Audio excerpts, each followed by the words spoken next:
आज समय की मांग है और इसलिए सरकार द्वारा आज का ये कदम उठाया गया है और इसमें इंडस्ट्री के आप सभी दिग्गजों की, आप सभी स्टेक होल्डर्स की बहुत बड़ी भूमिका है। साथियों, नई scrapping policy waste to wealth, कचरे से कंचन के अभियान की सर्कुलर इकोनॉमी की एक अहम कड़ी है। ये पॉलिसी देश के शहरों से प्रदूषण कम करने और पर्यावरण की सुरक्षा के साथ तेज विकास की हमारी कमिटमेंट को भी दर्शाती है। रीयूज, रिसाइकल और रिकवरी के सिद्धांत पर चलते हुए ये पॉलिसी ऑटो सेक्टर में, मेटल सेक्टर में देश की आत्मनिर्भरता को भी नई ऊर्जा देगी। इतना ही नहीं, ये पॉलिसी देश में 10,000 करोड़ रुपए से अधिक का नया निवेश लाएगी और हजारों रोजगार का निर्माण करेगी। साथियों, आज जो प्रोग्राम हमने लॉन्च किया है उसकी टाइमिंग अपने आप में बहुत विशेष है। हम आजादी के 75वें वर्ष में प्रवेश करने वाले हैं। यहां से देश के लिए अगले 25 वर्ष बहुत महत्वपूर्ण है। इन आने वाले 25 साल में हमारे कामकाज के तरीका, हमारे रोजमर्रा के जीवन, हमारे व्यापार कारोबार में अनेक अनेक परिवर्तन होने वाले हैं, होंगे ही। जिस तरह टेक्नोलॉजी बदल रही है, हमारी लाइफस्टाइल हो या फिर हमारी इकोनॉमी, दोनों में बहुत बदलाव होगा। इस परिवर्तन के बीच हमारे पर्यावरण, हमारी जमीन, हमारे संसाधन, हमारे रॉ मटेरियल, इन सभी की रक्षा भी उतनी ही जरूरी है। टेक्नोलॉजी को ड्राइव करने वाले रेयर अर्थ मेटल्स, जो आज ही रेयर है, लेकिन जो मेटल आज उपलब्ध है वो भी कब रेयर हो जाएंगे ये कहना मुश्किल है।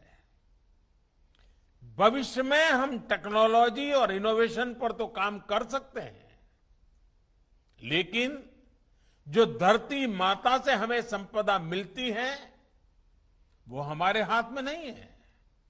इसलिए आज एक तरफ भारत डीप ओशन मिशन के माध्यम से नई संभावनाओं को तलाश रहा है, तो वहीं सर्कुलर इकोनॉमी को भी प्रोत्साहित कर रहा है। कोशिश ये है कि विकास को हम सस्टेनेबल बनाएं, एनवायरमेंट फ्रेंडली बनाएं। क्लाइमेट चेंज की चुनौतियां हम आए दिन अनुभव कर रहे हैं। इसलिए भारत को अपने हित में, अपने नागरिकों के हित में बड़े कदम उठाने जरूरी हैं।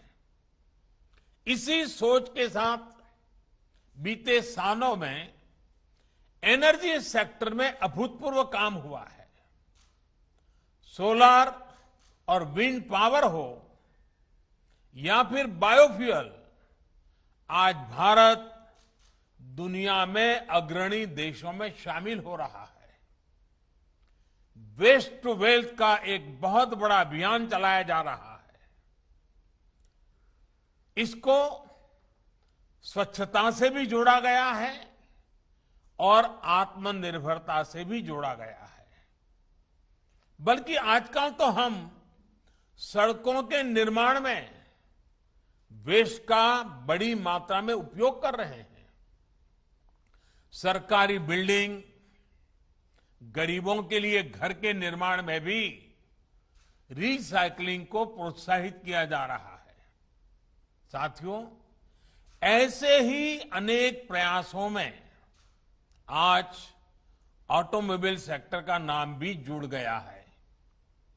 इस पॉलिसी से सामान्य परिवारों को हर प्रकार से बहुत लाभ होगा।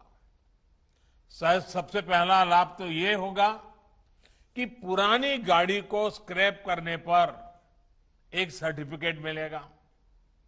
ये सर्टिफिकेट जिसके पास होगा उसे नई गाड़ी की खरीद पर रजिस्ट्रेशन के लिए कोई पैसा नहीं देना होगा। इसके साथ ही उसे रोड टैक्स में भी कुछ छूट दी जाएगी। दूसरा लाभ ये होगा कि पुरानी गाड़ी की maintenance cost, repair cost, fuel efficiency, इसमें भी बचत होगी। तीसरा लाभ सीधा जीवन से जुड़ा है। पुरानी गाड़ियां, पुरानी टेक्नोलॉजी के कारण रोड एक्सीडेंट का खतरा बहुत अधिक रहता है, उससे मुक्ति मिलेगी। चौथा, इससे हमारे स्वास्थ्य पर प्रदूषण के कारण जो असर पड़ता है उसमें भी कमी आएगी।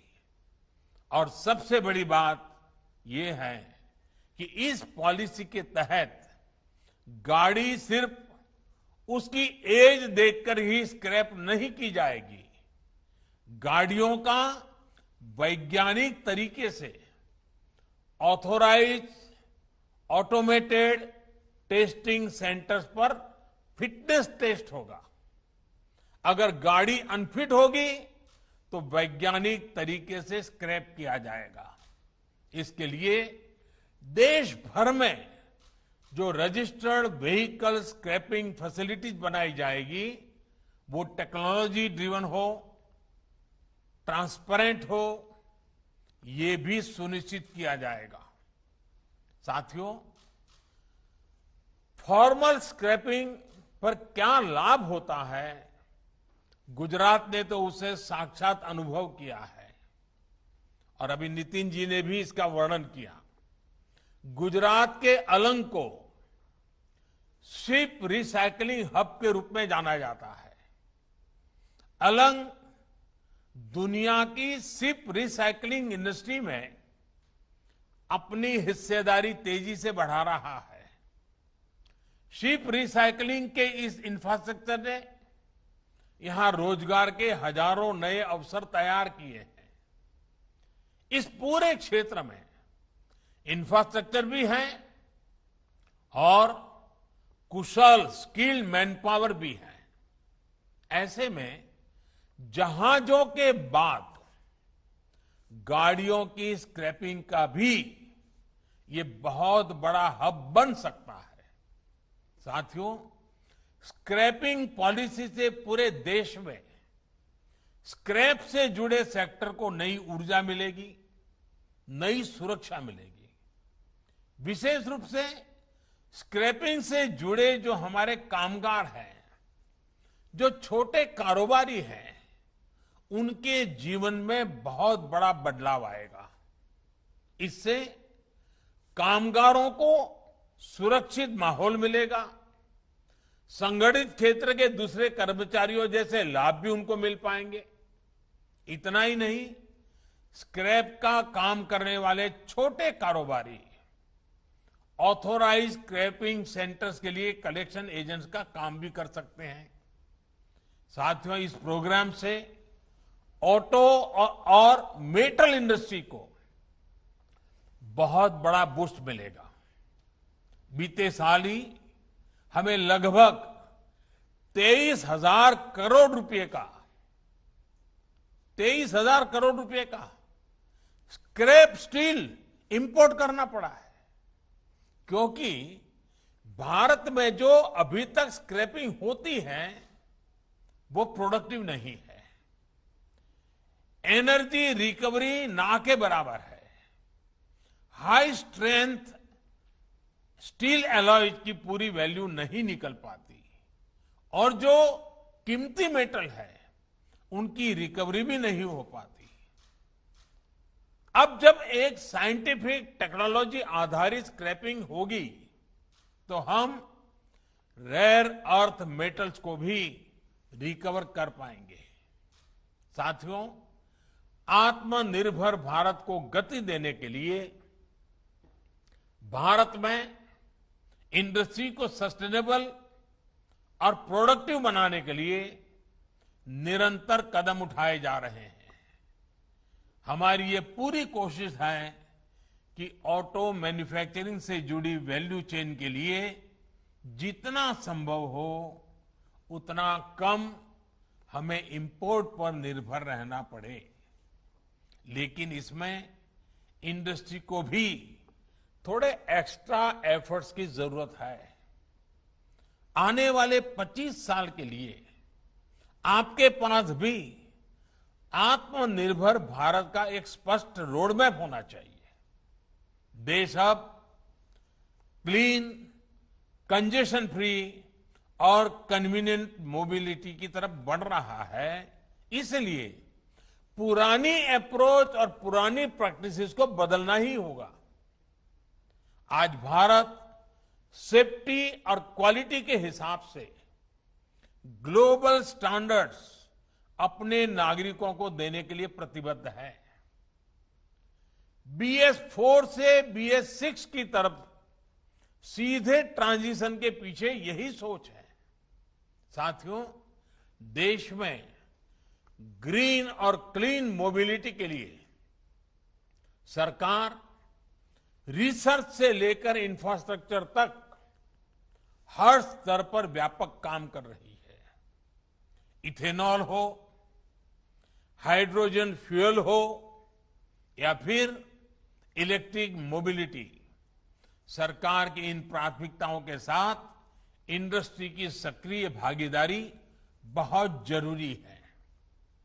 R&D से लेकर इंफ्रास्ट्रक्चर तक इंडस्ट्री को अपनी हिस्सेदारी बढ़ानी होगी।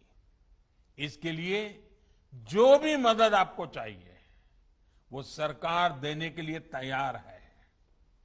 यहां से हमें अपनी पार्टनरशिप को नए लेवल पर ले जाना है। मुझे विश्वास है कि ये नया प्रोग्राम देशवासियों में भी और ऑटो सेक्टर में भी एक नई ऊर्जा भरेगा, नई गति लाएगा और नए विश्वास का संचार भी करेगा। आज के इस महत्वपूर्ण अवसर को मैं नहीं मानता हूं कि उद्योग जगत के लोग जाने देंगे।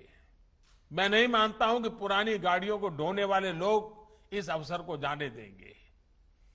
ये अपने आप में एक बहुत बड़ा परिवर्तन का विश्वास लेकर के आई हुई ये व्यवस्था है।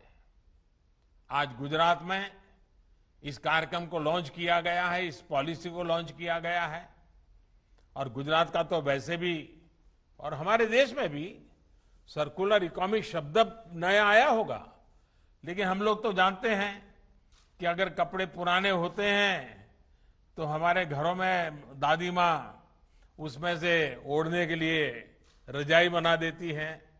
फिर रजाई भी पूरी हो जाती है, पुरानी हो जाती है तो उसको भी फाड़ तोड़ करके कचरा पोता के लिए उसका उपयोग करते हैं।